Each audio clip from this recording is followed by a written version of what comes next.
OCD husband part 15. రచయిత్రి పురం రామతులసి గారు. బాబా, నువ్వు నాకు నచ్చలేదు అన్న మాటకు అర్థం ఏమిటి బాబా? నాకు నిజంగా అర్థం కావటం లేదు అని అన్నదే ధాత్రే. ఈశ్వర్ ఒక లోతైన శ్వాస తీసుకుని ఆమె చేతిని ఇంకా వదలకుండా గట్టిగా పట్టుకుని ఉన్నాడు. నాకు నచ్చలేదు అంటే అని అతను మాట ఆపి తరువాత నెమ్మదిగా చెప్పాడు. నువ్వు నా కోసం నిన్ను మర్చిపోవటం నాకు నచ్చలేదు ధాత్రి అని. ధాత్రి ఒక్కసారిగా స్తబ్దమైపోయింది. నీ చేతికి గాయం అయ్యింది, నీకు నొప్పి ఉన్నది, అది కూడా నువ్వు నా కోసం చేసిన పని వల్ల. అతని గొంతులో కాస్త కంపనం. నువ్వు నన్ను ప్రేమిస్తున్నావు అని నాకు తెలుసు అని చెప్పాడు ఈశ్వర్. ఆ మాట వినగానే ధాత్రి కనుబొమ్మలో ముడుచుకున్నాయి. వెంటనే ఈశ్వర్ వైపు చూసింది. ఈశ్వర్ ఆ చూపుకు అర్థం తెలిసే, అవును ధాత్రి, నిన్న నువ్వు నన్ను ప్రేమిస్తున్నావు అని చెప్పిన మాటలో అన్నీ నేను విన్నాను అని చెప్పాడు. ఆ మాట వినగానే ధాత్రి షాక్ అయ్యింది. ఆ వెంటనే మనసులో బావ అన్నీ విన్నాడు అంటే ఆ లెటర్ నేను రాయలేదు అన్న నిజం కూడా బావకు తెలిసిపోయిందా అని అనుకుంటూ ఈశ్వర్ వైపు చూస్తూ ఉన్నది. కాని ఈశ్వర్ ధాత్రి మనసులోని ఆలోచనను అర్థం చేసుకొని, నాకు తెలుసు ధాత్రి, ఆ లెటర్ రాసింది నువ్వు కాదు, చిత్ర అని అని అన్నాడు. అది విన్న ధాత్రి షాక్ అవుతూ, అదేమిటి, బావకు నేను తనని ప్రేమిస్తున్నాను అని చెప్పాను కానీ ఆ లెటర్ రాసింది చిత్ర అని చెప్పలేదే, మరి బావకు నిజం ఎలా తెలిసింది అని అనుకుంటూ, బావా అని వణుకుతూనే, చిత్రాని ఆ లెటర్ రాసింది అని నీకు ఎలా తెలుసు? నేను నీకు ఆ విషయం చెప్పలేదు కదా అని అడిగింది. నువ్వు వినోద్ మాట్లాడుకున్నది అంతా నేను విన్నాను అని మెల్లగా చెప్పాడు ఈశ్వర్. అది విన్న ధాత్రి షాక్ అవుతూ, అంటే నువ్వు పానిక్ అయ్యింది ఈ నిజం తెలియటం వల్లనేనా అని అడిగింది. అవును అని చెప్పాడు ఈశ్వర్. అది వినగానే ధాత్రి కళ్ళల్లో ఒక్కసారిగా నీళ్లు తిరిగాయి. వినోద్ ముందుగానే చెప్పినా తను జాగ్రత్తగా ఉండాలి అని తెలిసి కూడా తను నిర్లక్ష్యంగా ఉండటం వల్లే ఇదంతా జరిగింది అని ధాత్రి ఫీల్ అయ్యింది. అలా బాధపడుతూ ఉన్న ధాత్రిలో మరో అనుమానం వచ్చి, మరి ఎందుకు బావా నీకు నిజం తెలిసినా తెలియనట్టు ఉన్నావు అని అడిగింది. ఎందుకంటే నువ్వు ఆ నిజం నాకు తెలియకూడదు అనుకున్నా కానీ నాకు ఆ నిజం తెలుసు. నేను అలా పానిక్ అయ్యాను అని తెలిస్తే నువ్వు ఇలా బాధపడతావు అనే నాకు నిజం తెలుసు అని నేను నీకు చెప్పలేదు అని అన్నాడు ఈశ్వర్. ధాత్రి ఈశ్వర్ వైపు చూస్తూనే తన కళ్ళల్లో నీళ్లు తుడుచుకుంటూ, మరి ఇప్పుడెందుకు బావా ఆ నిజం చెప్పావు అని అడిగింది. ఎందుకంటే నాకు ఇప్పుడు భయంగా ఉన్నది ధాత్రి అని అన్నాడు ఈశ్వర్. భయమా? దేనికి బావా అని అడిగింది ధాత్రి. దేనికంటే నువ్వు నాకు మళ్ళీ ఆ పానిక్ అటాక్ ఎక్కడ వస్తుందో అని, నాకు ఏమవుతుందో అని భయపడుతూ నాకు నచ్చినట్టుగా ఉండటం కోసం నిన్ను నువ్వు కోల్పోతున్నావు, అందుకు అని చెప్పాడు ఈశ్వర్. ఏమంటున్నావు బావా? నువ్వు మాట్లాడేదేమీ నాకు అర్థం కావటం లేదు. నేను నీకోసం నన్ను కోల్పోవటం ఏమిటి అని అడిగింది ధాత్రి. అవును ధాత్రి, నువ్వు నాకు ఆ పానిక్ అటాక్ వచ్చినప్పటి నుండి నువ్వు నీలా లేవు.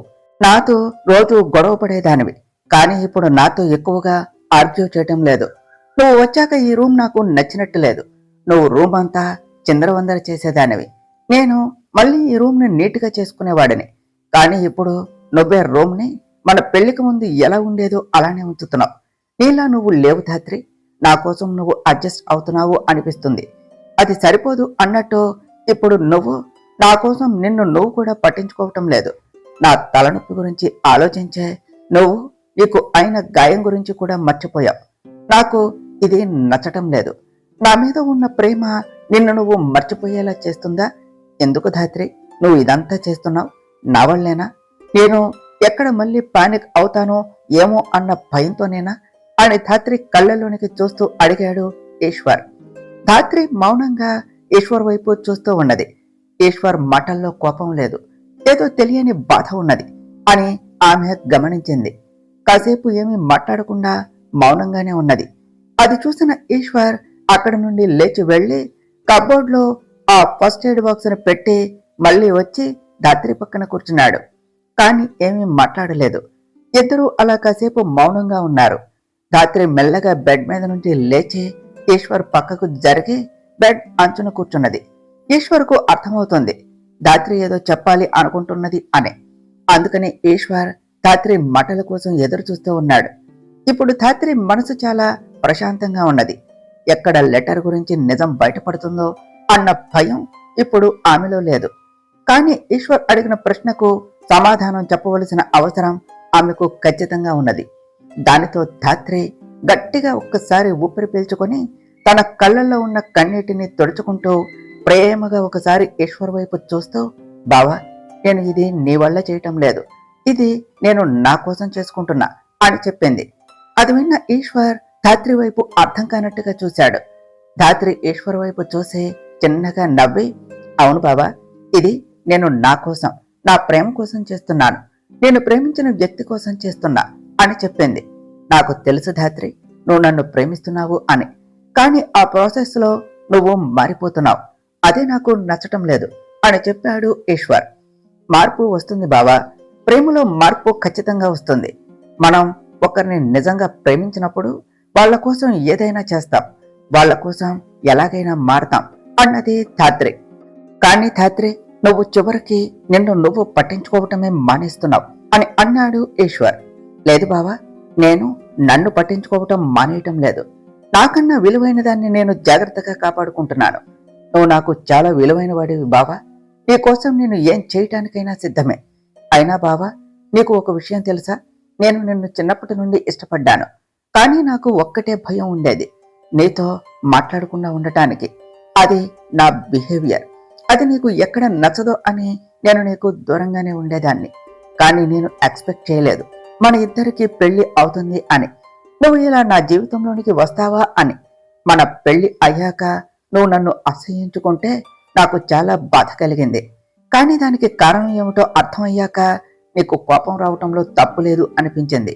నీకు నిజం తెలిస్తే ఎక్కడ నువ్వు పానిక్ అవుతావో అని నేను నీకు నిజం చెప్పలేదు. కానీ నువ్వు పానిక్ అయినప్పుడు నేను ఎంత కంగారు పడ్డానో తెలుసా బావా, నా ప్రాణం నన్ను వదిలిపోతుంది అన్నంత బాధ కలిగింది. అందుకే ఆ క్షణం నుండి నీకు మళ్ళీ ఆ పరిస్థితి రాకూడదు అని నేను చాలా జాగ్రత్తగా ఉంటున్నాను. అంతేకాని నన్ను నేను మార్చుకోవటం లేదు. అయినా ఇప్పుడు నాలో ఏం మార్పు వచ్చింది బావా, నువ్వు ఏదో నీరసంగా ఉన్నావు అని నీతో గొడవ పడటం కొద్దిగా తగ్గించాను. ఇక ఈ రూమ్ విషయం అంటావా, అంతకుముందు అమ్మ వాళ్ళ ఇంట్లో ఉన్నప్పుడు నేను అంత గజిబిజి చేస్తే అమ్మో లేకపోతే పిన్నో వచ్చి రూమ్ అంతా నీట్గా చేసేవారు. కానీ ఇప్పుడు ఇక్కడ వాళ్ళు ఎవరూ లేరు బావా, ఈ రూము నీది నాది మాత్రమే. అలాంటప్పుడు రూమ్ ని నీట్గా ఉంచవలసిన బాధ్యత నాదే కదా, అందుకని ఇదంతా. ఇక ఈ గాయం విషయం అయితే నేను ఎప్పుడు ఏదో ఒక గాయం చేసుకోవటం, పనిలో పడి వాటిని మర్చిపోవటం నాకు అలవాటే. నువ్వు చెప్పిన దాంట్లోనూ నిజం ఉన్నది బాబా, నేను మారుతున్నాను, నా నుండి నీగా అని చెప్పింది ధాత్రి. ఆ మాట విన్న ఈశ్వర్కు ధాత్రిపై ఉన్న అభిమానం మరింత పెరిగి ఆమె కళ్ళల్లోనికి ప్రేమగా చూస్తూ ఉన్నాడు. ధాత్రి కూడా ఈశ్వర్ వైపు ప్రేమగా చూస్తూ, సరే బావా, అదంతా వదిలే అని చెప్పి ఈశ్వర్ చేతిలో చెయ్యి వేసి అతని భుజంపై తల వాల్చి, బావా అని మెల్లగా పిలిచింది.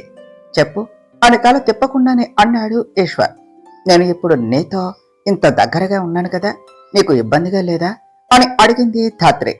లేదు అని చెప్పాడు ఈశ్వర్. ఎందుకు బావా, నిజానికి ఎవరైనా నీకు దగ్గరగా నుంచుంటేనే నీకు నచ్చదు కదా, మరి నేను ఇంత దగ్గరగా ఉన్నా నీకు ఎందుకు ఏ ఇబ్బంది లేకుండా ఉన్నది? నాకు గాయం అయితే నీకెందుకు బావా ఇంత బాధగా ఉన్నది? అన్నింటికీ మించి ఇందాక మన మధ్య జరిగినది అంతా నువ్వు నా మీద ప్రేమతో నన్ను భార్యగా అనుకునేనా అని అడిగింది ధాత్రి. దానికి ఈశ్వర్ గట్టిగా ఒక శ్వాస తీసుకుని, అవును ధాత్రి, ఇందాక నేను నిన్ను అలా దగ్గరకు తీసుకున్నది పూర్తిగా నా ఇష్టంతోనే, నువ్వు నా భార్యవు అనే హక్కుతోనే అని చెప్పాడు. ఆ మాట వినగానే ధాత్రి సంతోషపడింది. బావా, ఇప్పుడు నీకు నా మీద ఏ కోపము లేదు కదా అని అడిగింది. నాకు నీ మీద ఎప్పుడూ కోపం లేదు ధాత్రి, నాకు నీ మీద ఉన్నది ప్రేమ అని మెల్లగా చెప్పాడు ఈశ్వర్. అది విన్న ధాత్రి ఆశ్చర్యపోతూ ఈశ్వర్ వైపు చూసింది. ఏమిటి బావా నువ్వు చెప్పేది, నన్ను నువ్వు ప్రేమించటం ఏమిటి అని అర్థం కానట్టు అడిగింది ధాత్రి. అవును ధాత్రి, నువ్వు నన్ను చిన్నప్పటి నుండి ఇష్టపడుతున్నావు కదా, కానీ నీకు ఇప్పటి వరకు తెలియని నిజం ఒకటి చెప్పనా అని అన్నాడు ఈశ్వర్. ధాత్రి ఈశ్వర్ చెప్పేదానికి మధ్యలో మాట్లాడకుండా మౌనంగా ఈశ్వర్ చెప్పేది జాగ్రత్తగా వింటూ ఉన్నది. ఈశ్వర్ మళ్ళీ చెప్పటం మొదలుపెట్టాడు. నువ్వే కాదు ధాత్రి, నేను కూడా చిన్నప్పటి నుండి నిన్ను ఇష్టపడుతున్నాను. నువ్వు ఎలాగైతే నిన్ను నేను ఎక్కడ ఇష్టపడను అని నాకు దూరంగా ఉన్నావో, నేను కూడా అలానే నేను ఎక్కడ నీకు నచ్చను అని నీకు దూరంగా ఉన్నాను. నీతో మాట్లాడే ప్రయత్నం కూడా ఎప్పుడూ చేయలేదు. నాకు చిన్నప్పటి నుండి నువ్వంటే చాలా ఇష్టం ధాత్రి. నీలో ఎప్పటికీ చెరగని చిరునవ్వు, నీలో ఉండే చలాకితనం, నీ మొండితనం అన్నీ నాకు చాలా ఇష్టం. నిన్ను చూసిన ప్రతిసారి నాకు ఆశ్చర్యంగానే అనిపిస్తుంది. ఒక మనిషి ఎప్పుడు ఇంత సంతోషంగా ఎలా ఉంటుంది అని. నిన్ను చూసిన ప్రతిసారి నా మనసులో ఏదో తెలియని భారం దిగిపోయినట్టు అనిపిస్తుంది. నీకు నాకు పెళ్లి అవ్వగానే నాకు ఒక్కటే భయం వేసింది. ఎక్కడ నువ్వో నా ప్రపంచంలోనికి వస్తే నిన్ను నువ్వు కోల్పోతావో అని. అవి నన్ను ఉక్కిరిబిక్కిరి చేశాయి. కానీ అంతలోనే ఆ లెటర్ నా దగ్గరకు వచ్చింది. అందులో ఉన్న మాటలు నా గుండెను ముక్కలు చేశాయి.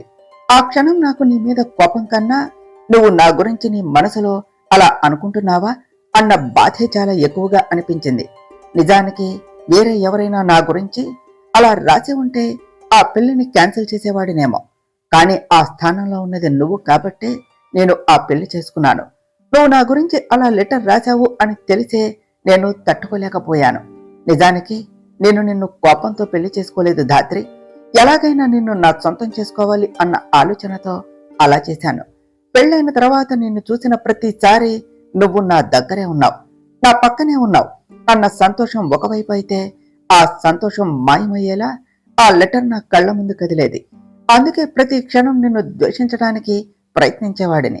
కానీ ఎక్కడో ఒక బాధ, నువ్వు ఇష్టం లేదు అని చెప్పినా నేను బలవంతంగా నిన్ను పెళ్లి చేసుకుని తప్పు చేశానా, నిన్ను బాధ పెడుతున్నానా అని. కానీ నన్ను నేను సమర్థించుకోవటం కోసం నువ్వు చేసిన చిన్న చిన్న తప్పులను కూడా పెద్దవి చేసి నిన్ను బాధ పెట్టాను. కానీ ఆ లెటర్ రాసింది నువ్వు కాదు అని తెలిసాక ఒక్కసారిగా నా మనసులో చాలా సంతోషం అనిపించింది. నా ధాత్రి నన్ను అవమానించలేదు అని. కానీ నేను నీ విషయంలో ప్రవర్తించిన తీరు నాకు గుర్తుకు రాగానే నా మీద నాకే అసహ్యం వేసింది.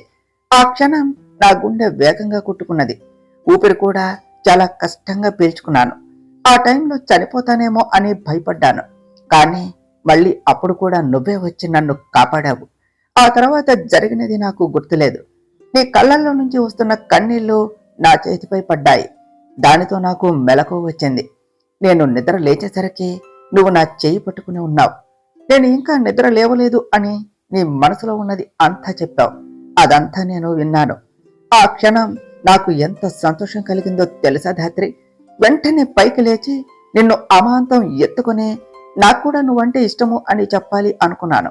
కానీ నాకు నీ పట్ల నేను ప్రవర్తించిన తీరు రాగానే ఆ విషయాన్ని చెప్పలేకపోయాను. అందుకే ముందు నేను చేసిన తప్పుని సరిదిద్దుకోవాలి అనుకున్నాను. అందుకే మనం ఫ్రెండ్స్లా ఉందాము అనగానే ఓకే అన్నాను.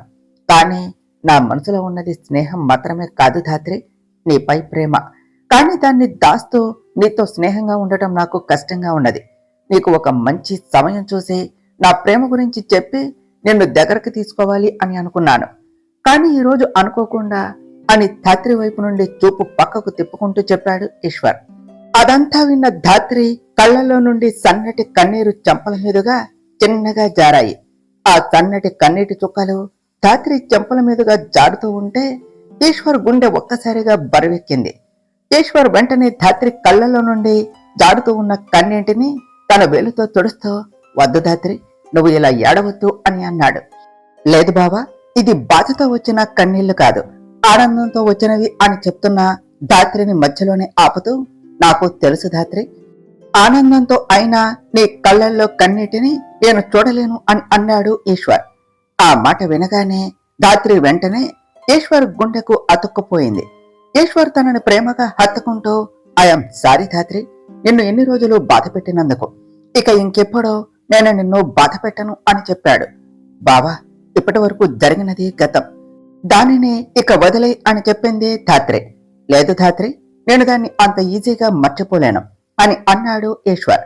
ధాత్రి వెంటనే వెనక్కు వచ్చి, చూడు బావా, మనం జరిగిన దాన్ని మార్చకపోతేనే మన జీవితాన్ని కొత్తగా మొదలు పెట్టగలం అని అన్నది.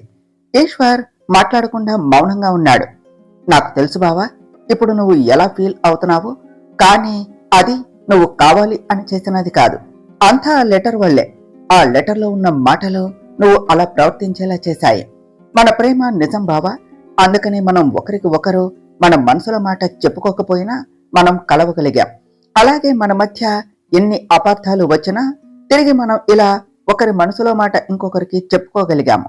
ఇప్పటి వరకు జరిగినది అంతా మన జీవితంలో మంచి మార్పును తీసుకుని రావటానికి కాబట్టి నువ్వు దాని గురించి ఇక మర్చిపో అని చెప్పింది ధాత్రి.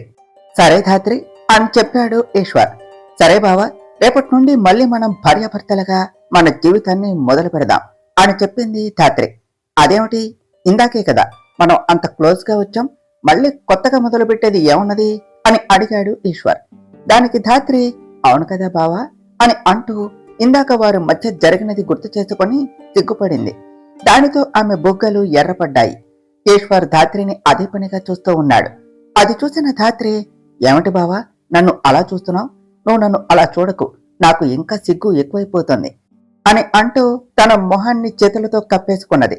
ఈశ్వర్ అది చూసి చిన్నగా నవ్వి ధాత్రి చేతులను నెమ్మదిగా పక్కకు తీసి ధాత్రి వైపు ఓరగా చూశాడు. ధాత్రి ఈశ్వర్ వైపు చూడకుండా తల కిందకు దించుకున్నది. ఈశ్వర్ ధాత్రి తలని పైకి ఎత్తి ధాత్రి అని ప్రేమగా పిలిచాడు. దానితో ధాత్రి చిన్నగా తల ఎత్తి ఈశ్వర్ వైపు చూసింది. ఈశ్వర్ కళ్లల్లో ఆమెకు ప్రేమ స్పష్టంగా కనిపించింది. ఈశ్వర్ మెల్లగా ధాత్రి మొహాన్ని తన చేతులతో పట్టుకుని ప్రేమగా ధాత్రి కళ్లల్లోనికి చూస్తూ ఐ లవ్ యూ ధాత్రి అని చెప్పాడు. ధాత్రి కూడా ఈశ్వర్ కళ్లల్లోనికి చూస్తూ ఐ లవ్ యూ టూ బావా అని అన్నది. అదే మొదటిసారి వాళ్ళు ఇద్దరూ ఒకరిపై ఒకరికి ఉన్న ప్రేమను అందమైన ఆ 3 ముక్కలతో చెప్పుకున్నది. ఈశ్వర్ ధాత్రి ఒకరి కళ్ళల్లోనికి ఒకరు చూసుకుంటూ ఉన్నారు. ఈశ్వర్ నెమ్మదిగా ధాత్రి నుదుటిపై ముద్దు పెట్టాడు. ఈశ్వర్ పెట్టిన ముద్దుతో ధాత్రి ఈశ్వర్ని కౌగిలించుకుని అతని కౌగిట్లో బందీ అయ్యింది. అలా ఇద్దరు ఒకరిని ఒకరు హత్తుకుంటూ బెడ్ పై వెనక్కు వాలి అలానే ఒకరిని ఒకరు గట్టిగా పట్టుకుని ఒకరిని ఒకరు చూసుకుంటూ నిద్రలోనికి జారుకున్నారు. ఇటు చిత్ర చంద్రికలో ధాత్రి గురించి మాట్లాడుకుంటూ ఉన్నారు. చిత్ర, ధాత్రి చాలా మంచి అమ్మాయి కదా అని అన్నది చంద్రిక. అవునత్త, తను చాలా మంచిది, అందుకే నేను తన విషయంలో అలా చేసినా కూడా తను నాపై కోపం చూపించడం లేదు. ఇప్పుడు కూడా నన్ను మార్చాలి అని నాకు ఇలా గాయం అయ్యేలా చేసింది.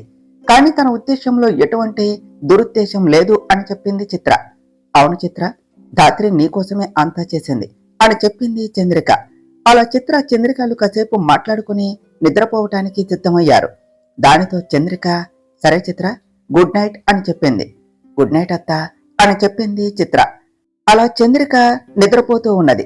చిత్ర పడుకోవటానికి సిద్ధం అవుతున్నది. కానీ అంతలోనే ఆమెకు వినోద్కి తనకు మధ్య యాక్సిడెంటల్ గా జరిగిన కిస్ గుర్తుకు వచ్చి ఆమె చేతి వేళ్లు తనకే తెలియకుండా ఆమె పెదవులపైకి వెళ్ళాయి. తన పెదవులను తడమతో ఆ సంఘటనను మళ్లీ మళ్లీ గుర్తు చేసుకున్నది చిత్ర. ఎందుకో తెలియదు, ఆమె ఎన్నిసార్లు దాని గురించి మర్చిపోవాలి అని అనుకున్నా తన కళ్ల ముందు అదే మెదులుతూ ఉన్నది. ఈ రోజు వినోద్ తనకి తోడుగా లేకపోయి ఉంటే ఆమె ఒంటరిగా మిగిలిపోయేది అన్న విషయం గుర్తుకు వచ్చింది. వినోద్ మాటలు ఆమె చెవుల్లో ఇంకా వినిపిస్తూనే ఉన్నాయి. నువ్వు ఈశ్వర్ని ప్రేమించలేదు చిత్ర, ప్రేమించాను అని అనుకున్నావు. నువ్వు ఈశ్వర్ నుండి కోరుకునేది గుర్తింపు, ప్రేమ కాదు. నువ్వు ఈశ్వర్ని దక్కించుకునే ప్రయత్నంలో నిన్ను నువ్వే కోల్పోయావు అన్న ప్రతి మాట ఆమెకు గుర్తుకు వచ్చింది. వినోద్ చెప్పిన ప్రతి మాటలోనూ నిజం ఉన్నది. చిత్ర ఈశ్వర్ని ప్రేమించింది, ఆ కుటుంబంలో ఒక మనిషిగా మిగలాలి అని. నిజమే, ఈశ్వర్పై తనకు కొంచెం ఇష్టం ఉన్నది, కానీ ప్రేమ అయితే లేదు. తనకు ఉన్న ఇష్టాన్ని ఇన్ని రోజులు ప్రేమ అని భ్రమపడేది. ఈ రోజు వినోద్ తన భ్రమలు అన్ని తొలగించాడు. ఆమెకు ఈ రోజు ఒకరి జీవితంలో విలువైన దానిగా మిగలాలి అనే ఆలోచన లేదు. ఆమె మనసులో ప్రస్తుతం అవసరం లేదు. కానీ అలాగని ఈశ్వర్ని పూర్తిగా మర్చిపోలేదు, మర్చిపోయే ప్రయత్నంలో ఉన్నది. ప్రస్తుతం ఆమె వినోద్ చెప్పినట్టుగా తను కోల్పోయిన తన వ్యక్తిత్వాన్ని తిరిగి సంపాదించుకోవాలి అని మాత్రం నిర్ణయించుకున్నది. అలా చిత్ర ఒక నిర్ణయానికి వచ్చి తన ఆలోచనలతో అలసిపోయి నిద్రలోనికి జారుకున్నది. ఇక వినోద్ తన రూమ్ లో నిద్రపోవటానికి ఎంత ట్రై చేసినా అతనికి నిద్ర రావటం లేదు. అతనికి కూడా చిత్రకు తనకు మధ్య జరిగిన యాక్సిడెంట్ కేసు గుర్తుకు వచ్చింది. అది గుర్తుకు వస్తేనే అతని గుండె వేగం పెరుగుతూ ఉన్నది. అతని కళ్ళ ముందు చిత్ర రూపం మెదిలింది. ఈ రోజు చిత్రకు అయిన గాయం, తన నొప్పి, ఆమె పడ్డ బాధ, ఆమె కళ్ళల్లోని నీళ్లు అన్ని వినోద్కి గుర్తుకు వస్తూనే ఉన్నాయి. దానితో వినోద్ గుండె ఒక్కసారిగా బరువెక్కింది. కానీ చిత్రాలో వచ్చిన మార్పును చూసి అతనికి కొద్దిగా సంతోషంగా అనిపించింది. అలా వినోద్ చిత్ర గురించి ఆలోచిస్తూనే నిద్రలోనికి జారుకున్నాడు.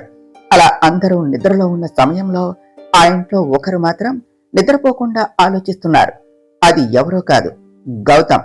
ఈరోజు అతడు టైం 12 అవటం కోసం ఎదురు చూస్తూ ఉన్నాడు. ఒకసారి వాచ్లో, ఒకసారి మొబైల్లో ఎప్పుడు టైం 12 అవుతుందా అని అటు ఇటు తిరుగుతూ ఉన్నాడు. టైం కరెక్ట్గా 11:59 అయ్యింది. అది చూసిన గౌతమ్ ఇంకా ఒక్క నిమిషమే ఉన్నది అని అనుకుంటూ తన ఫోన్ని మళ్లీ చేతిలోనికి తీసుకుంటూ ఒక కాంటాక్ట్ పై క్లిక్ చేశాడు.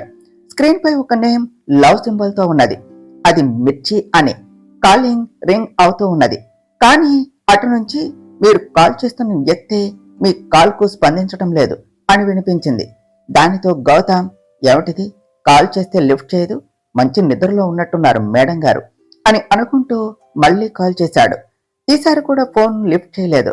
దానితో గౌతమ్ మళ్లీ కాల్ చేస్తూనే ఉన్నాడు. అలా 2-3 సార్లు ఫోన్ మోగటంతో జానకి రామయ్య గారి ఇంట్లో రూమ్ లో బెడ్ పై పడుకుని ఉన్న స్నేహ నిద్రలేచి, అబ్బా, ఎవరు మంచి నిద్రలో ఇలా ఫోన్ చేస్తున్నది అని అనుకుంటూ మోగుతూ ఉన్న ఫోన్ ని చేతిలోనికి తీసుకొని స్క్రీన్ వైపు చూసింది. స్క్రీన్ పై గౌతమ్ నేమ్ డిస్ప్లే అవటంతో ఆమె నిద్రమత్తు అంతా ఒక్కసారిగా వదిలిపోయింది. ఇదేమిటి, వీడు ఈ టైంలో కాల్ చేశాడు అని కంగారు పడుతూ కాల్ లిఫ్ట్ చేసి, హలో గౌతమ్, ఏమిటి ఈ టైంలో కాల్ చేశావు అని అడిగింది స్నేహ కంగారు పడుతూ. వెంటనే గౌతమ్ హ్యాపీ బర్త్డే మిర్చి అని అన్నాడు. దానితో స్నేహ గౌతమ్ ఫోన్ చేసింది తనని విష్ చేయడానికి అని అర్థం చేసుకుని కొద్దిగా రిలాక్స్ అయ్యి, రై పిచ్చోడా, బర్త్డే విష్ చేయడానికి నీకు ఈ టైమే దొరికిందా? అదేదో మార్నింగ్ విష్ చేయకూడదా? ఈ టైంలో నీ దగ్గర నుంచి కాల్ వచ్చేసరికి భయపడ్డా అని తిడుతూ ఉన్నది స్నేహ. అదేమిటి మిర్చి, బర్త్డే రోజు ఎగ్జాక్ట్ గా 12కి విష్ చేస్తేనే కదా కిక్ ఉండేది అని అన్నాడు గౌతమ్.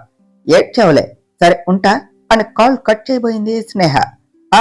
ఆగు మిర్చి అని అన్నాడు గౌతమ్. దానితో స్నేహ కాల్ కట్ చేయకుండా ఫోన్ చెవి దగ్గర పెట్టుకుంటూ, ఏమిట్రా అని అడిగింది.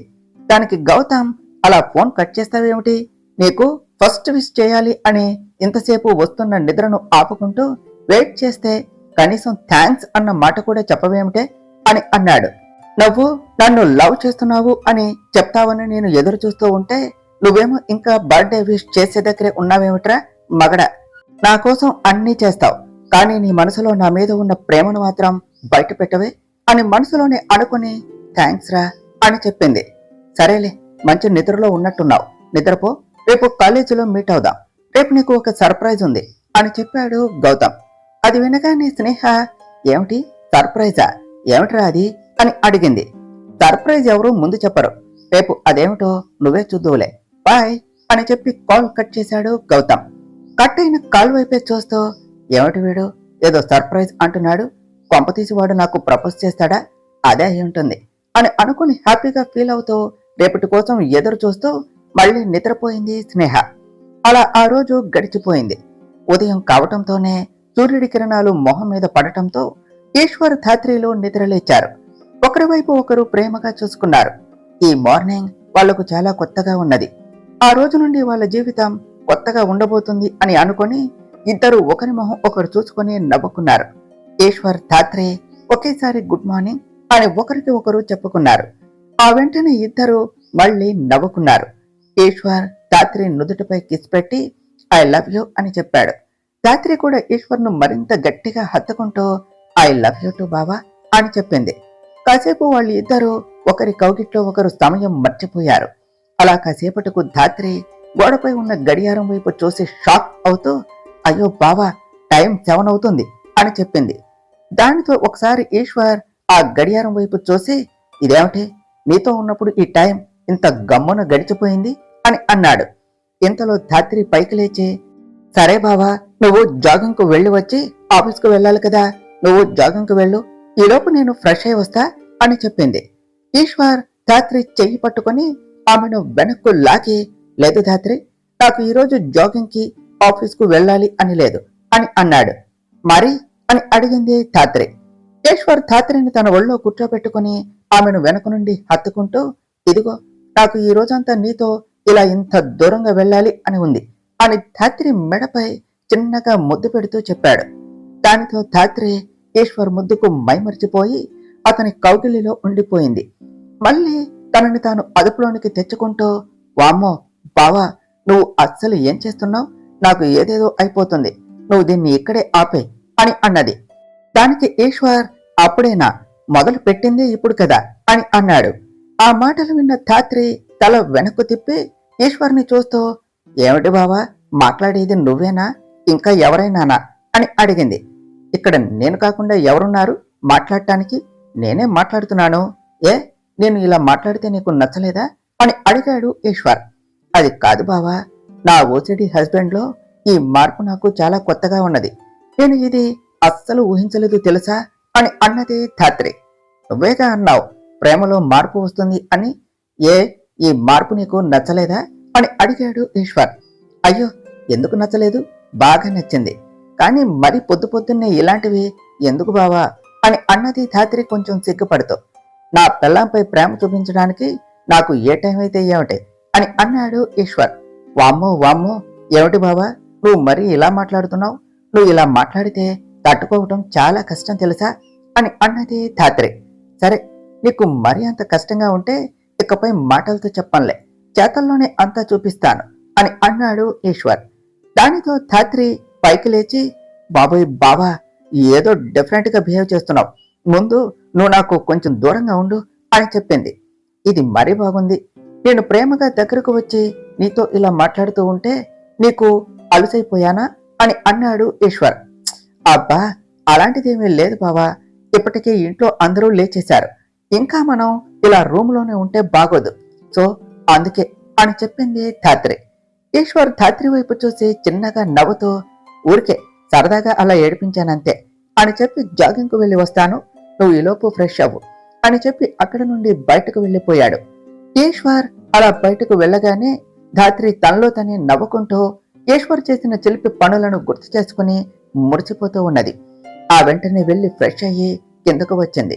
కిందకు రాగానే అక్కడే ఉన్న కృష్ణమరాజు గారిని చూసి, గుడ్ మార్నింగ్ తాతయ్య గారు అని ఆయనను విష్ చేసి ఆయన కళ్లకు నమస్కారం చేసుకున్నది. వెంటనే కృష్ణమరాజు గారు, శుభోదయం మనవరాలా అని అన్నారు. సారీ తాతయ్య, ఈరోజు ఆలస్యమైంది, ఉండండి వెంటనే వెళ్లి కాఫీ తీసుకుని వస్తాను అని చెప్పింది ధాత్రి. అయ్యో, అదేం పర్వాలేదమ్మా, ఆల్రెడీ మీ అత్తయ్య నాకు కాఫీ పెట్టి ఇచ్చింది అని చెప్పారు కృష్ణమరాజు గారు. ఓ అవునా తాతయ్య, సరే అని చెప్పి మళ్ళీ కిచెన్ లోనికి వెళ్ళింది ధాత్రి. కిచెన్ లోనికి వెళ్లేసరికి భార్గవి, చంద్రిక కలిసి బ్రేక్ఫాస్ట్ కు ప్రిపేర్ చేస్తూ ఉన్నారు. దానితో ధాత్రి, గుడ్ మార్నింగ్ అత్తయ్యలు అని అంటూ కిచెన్ లోనికి వచ్చింది. చంద్రిక, భార్గవిలు ధాత్రి వైపు చూసి, గుడ్ మార్నింగ్ ధాత్రి అని ఒకేసారి చెప్పారు. అలా మళ్ళీ వాళ్ళ ముగ్గురు కలిసి కాసేపు ముచ్చట్లు పెట్టుకున్నారు. ఇంతలో భార్గవి, ఆ ధాత్రి, నీకు నిన్నే ఆ విషయం చెప్పడం మర్చిపోయా, ఈరోజు మనం సాయంత్రం తెలిసిన వాళ్ళ ఇంట్లో ఫంక్షన్ కి వెళ్తున్నాం, సాయంత్రం సారీ కట్టుకో అని చెప్పింది. సారీ కట్టుకో అన్న మాట చెప్పగానే ధాత్రి, ఏమిటత్తయ్య సారీనా? అమ్మో, నా వల్ల కాదు, అది కట్టుకోవటం నాకు అస్సలు రాదు అని చెప్పింది ధాత్రి. అబ్బా, ఇద్దరిలో ఎవరో ఒకరు నీకు సారీ కట్టడంలో హెల్ప్ చేస్తాంలే ధాత్రి అని చెప్పింది చంద్రిక. అలా అయితే ఓకే అని అన్నది ధాత్రి. అలా కాసేపటికి ఈశ్వర్ జాగింగ్ కు వెళ్లి ఇంటికి తిరిగి వచ్చాడు.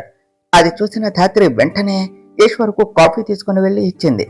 అంతలోనే ఈశ్వర్ రెడీ అయ్యి ధాత్రి ఇచ్చిన కాఫీ తాగుతూ ధాత్రి వైపు నవ్వుతూ చూశాడు.